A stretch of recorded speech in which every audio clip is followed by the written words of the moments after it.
Y ahora sí, ya estamos con Esther López Barceló. ¿Qué tal? ¿Cómo estás? Hola, buenos días, muy bien. Muchas gracias por traerme. Oye, no, a ti por venir, que además sé que hoy tienes la presentación del libro en Madrid y estás un poco liada, así que gracias por hacernos hueco. Sí, no, gracias a vosotros, que es maravilloso que me deis este espacio, siempre en público, ahí cargando ahí las pilas en feminismo y en memoria, así que muchísimas gracias. Sí, además vamos a hablar de un tema que está muy de moda últimamente, o se habla mucho de ello también por las últimas leyes y por recientes acontecimientos, que es la memoria. Acabas de publicar tu ensayo, El arte de invocar la memoria, que lo tengo yo por aquí. No sé por dónde empezar. Quizás empezaría preguntándote qué te llevó a escribir este ensayo, porque es verdad que tú has hablado siempre muchísimo y has explicado como profesora también mucho sobre memoria histórica, pero ¿por qué ahora y por qué un ensayo? Bueno, pues porque me lo propuso el editor de Barling, que se llama Alberto Valer, y es, bueno, un editor maravilloso, y me dio esta oportunidad porque el arte de invocar la memoria está dentro de una colección que se llama Paisajes, en donde sobre todo ahora hay autoras femeninas y hablamos cada una, digamos, de un tema, ¿no?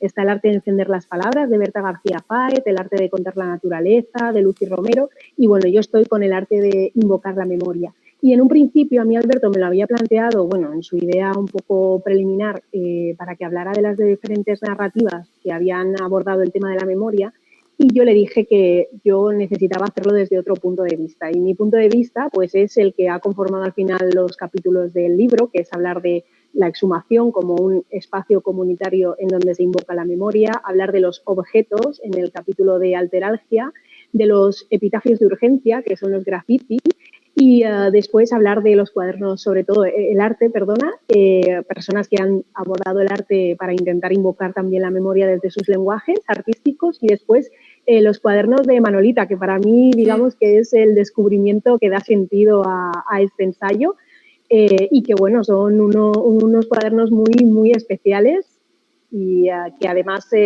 ocultan un lenguaje secreto que inventaron las presas políticas en las cárceles del franquismo, en Ventas, en Segovia, y que bueno, he tenido el honor de poder dar a conocer. Oye, ¿y qué te ha removido escribir este ensayo? Porque, por ejemplo, arrancas contando la anécdota de cuando empezaste a ser consciente, ¿no?, de la memoria, que era tú en casa, creo que de tus abuelos, leyendo a Federico García Lorca, cuando de repente tu abuelo te dice eso de este era rojo y te da esa frase, ¿no?, que te explota un poco la cabeza. Sí, ahí es donde, digamos, que me abre la puerta a un mundo desconocido para mí y una categoría en la que no solamente se insertaba Federico, ese señor del que yo leía sus poemas, sino también toda mi familia. Y a partir de ahí empecé, digamos, que a intentar encadenar todo lo que veía y lo que me contaban con ese concepto, ¿no? Y bueno, y al final realmente ese ha sido el camino que he ido tomando, ¿no?, en la vida, en las diferentes trayectorias y trabajos que he tenido, en donde siempre la memoria de alguna forma ha vertebrado mi trabajo.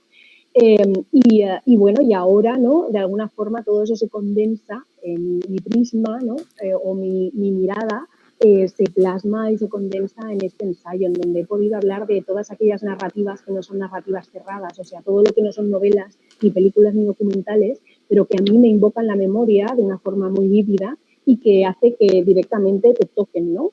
Digamos que, por ejemplo, para mí los zapatos de la cubierta, que las he enseñado, son unos zapatos con los que yo estuve obsesionada. Son los zapatos de una mujer fusilada el 8 de marzo de 1940 en el paredón de Paterna, en el Terrer, y que fue arrojada a una fosa, de esas 150 fosas que hay en el cementerio de Paterna.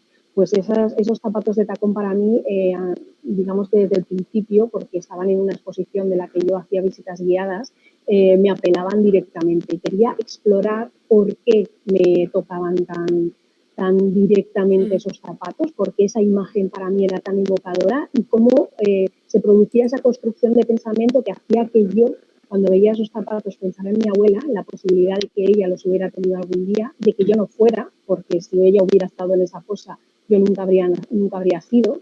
Y cómo eso me conectaba, ¿no?, esa memoria particular de evocarme a mi abuela, me conectaba con esa memoria colectiva. Entonces lo hago con diferentes objetos, objetos que han sido encontrados en fosas y objetos diferentes que han sido, por ejemplo, los objetos que esa persona ausente dejó en la casa, en el hogar, cómo cobran una corporeidad, cómo los objetos, cuando eran de una persona desaparecida, fusilada, una desaparición forzosa, adquieren una corporeidad casi como la del ausente, ¿no? Digamos que ahí la memoria es una veladura capaz de convertir las cosas en apéndices del cuerpo desaparecido. Esa es una de las ideas que yo toco. También hablo del sonajero. O sea, como el sonajero nos tocó a todos, ¿no? No hace falta ni que dé más contexto, ¿no? A mí me parece que esas narrativas que no son conscientes o no son buscadas, que nos provocan directamente una emoción, quería hablar de ellas. ¿Y cómo te sientes una persona, eso, que conecta tanto, ¿no?, con la memoria y que llevas tantos años hablando sobre el tema? ¿Cómo te sientes con el punto en el que estamos actualmente, en el que hay una extrema derecha muy pujante que intenta manipular esa memoria y que lo está intentando además de una manera tan clara, ¿no?, y tan directa? Bueno, para mí evidentemente es un retroceso enorme, ¿no?, en todo lo que hemos ido avanzando en los últimos años, porque hemos avanzado muchísimo. Tenemos que recordar que en 40 años de democracia prácticamente el Estado no se había preocupado de las víctimas, ni siquiera aparecen en el texto constitucional de 1978. Y por tanto eso para mí es una pérdida terrible, ¿no?, como para cualquier otro demócrata. Lo que pasa es que para mí me parece que están utilizando las fórmulas que se utilizaron en la transición y creo que esas fórmulas ya no caben. O sea, desde que en España se produjo la primera exhumación científica y colectiva en el 2000, esos 13 de Priaranza, ¿no?, con Emilio Silva a la cabeza, que fueron, digamos, el pistoletazo de salida para el resto de exhumaciones colectivas. Ahí, digamos que se abrió un mundo nuevo, ¿no? Se abrió un momento nuevo y ya no podemos volver atrás, porque muchísimas de las personas a las que ahora se les está queriendo imponer este silencio o este revisionismo ya han visto, por ejemplo, a sus bisabuelos arrojados en una maraña de huesos en una fosa. Todo este conocimiento que nosotros hemos adquirido desde entonces y en donde la arqueología ha sido fundamental porque han sido el CSI de la memoria, han sido quienes han probado el crimen y por tanto ya no puede haber negacionismo, puede haber simplemente justificación del asesinato, que no es poco, pero nunca negacionismo. Por eso creo que la situación en la que nos encontramos ahora con todos los pasos dados, ya no hay marcha atrás, hay un conocimiento adquirido colectivo que ya no se puede olvidar. Eso sí que se podía hacer en la transición, porque digamos que el crimen no había sido destapado, pero ahora ya no. Oye, ¿y crees que la gente sabe verdaderamente o sabe sobre memoria, sabe sobre lo que se hace, sabe sobre cuántas fosas quedan todavía y cuántas personas fallecidas sin encontrar, pues seguramente bajo nuestros pies? ¿O es algo desconocido? Justo ayer se ha hecho como muy viral un corte de dos chavales que están concursando, no sé si es un concurso tipo pasapalabra o algo así, porque les preguntan sobre la guerra civil. Entonces a ellos no les sale decir guerra civil y les dan un montón de pistas. Conflicto bélico, hubo intento de golpe de Estado, no sé qué, y no son capaces de llegar ahí. ¿Hay desconocimiento todavía? Yo creo que evidentemente, pero sobre todo viene ese desconocimiento se está desapareciendo en estas últimas generaciones. Digamos, este chaval seguramente estará más cercano a mi generación que a la de los alumnos con los que yo hablo y que yo educo. Evidentemente hay un desconocimiento fundamental porque este Estado no atajó desde el principio el educar en valores democráticos y en hablar con nombres y apellidos, ¿no? Es decir, que para ser demócrata hay que ser antifranquista parece una perogrullada, pero no lo es tanto y no está fijada, por ejemplo, en el texto constitucional, ¿no? Entonces, quiero decir, a partir de todos esos años de silencio, de ocultamiento, es muy difícil reparar esas lagunas, pero yo creo que en los últimos años, en materia educativa, se ha avanzado muchísimo. Por ejemplo, aquí en el País Valenciano es que tenemos incluso una red de profesores que se llama Shame, que de forma voluntaria hace ese trabajo de memoria. Yo creo que ahora, aunque no tengamos subvenciones para poder hacer otros trabajos de innovación educativa o para hacer muchos más proyectos, sí que está, digamos, ese compromiso por parte de los docentes, que es algo fundamental. Y yo, de verdad, después de mi experiencia en un aula de memoria democrática en la que han pasado casi 3.000 alumnos, puedo decirte que no tiene nada que ver con lo que yo sabía cuando tenía esa misma edad. Es que yo, cuando iba al instituto, nunca me vieron, nunca me explicaron la represión durante la dictadura, por ejemplo, ¿no? Sí, a mí Que tampoco. yo durante la carrera de historia tuve que esperar a quinto para que en una asignatura me hablaran veladamente de la represión. Entonces, quiero decirte, hemos avanzado tanto si lo comparamos con nuestra educación obligatoria, que en ese sentido tenemos que estar, la verdad, que bastante esperanzados, por lo menos en que hemos conseguido paliar en estas últimas generaciones, yo creo que una brecha enorme que se situaba sobre todo en nuestra juventud, ¿no? Yo hablando de mí como si yo fuera joven, ¿no? Que tengo 40 años. Bueno, es jovencísima, los 40, los nuevos 20, vamos. Totalmente, vamos. Oye, Esther, ¿y crees que los partidos políticos tienen la suficiente responsabilidad para con la memoria o deberían implicarse un poco más? Porque parece que después de estas leyes y avances de los que hemos hablado, que es verdad que ha habido, estas leyes de memoria democrática, la exhumación de Franco, es como, bueno, ya está todo arreglado y realmente lo que estamos viendo es que no es así.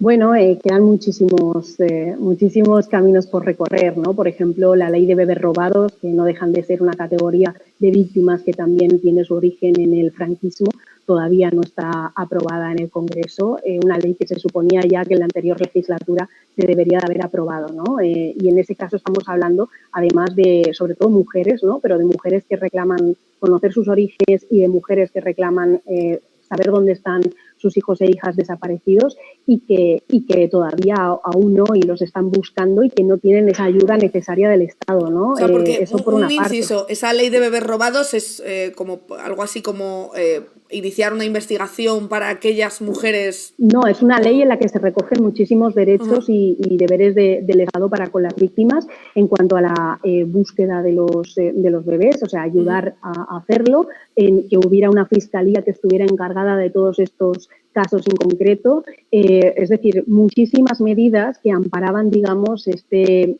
crimen contra la humanidad que es el de los bebés robados, ¿no? Que evidentemente es algo no inédito en nuestro país, sino que ha sucedido en muchos otros países en donde ha habido dictaduras, ¿no? Ya lo sabemos en Chile, en Argentina.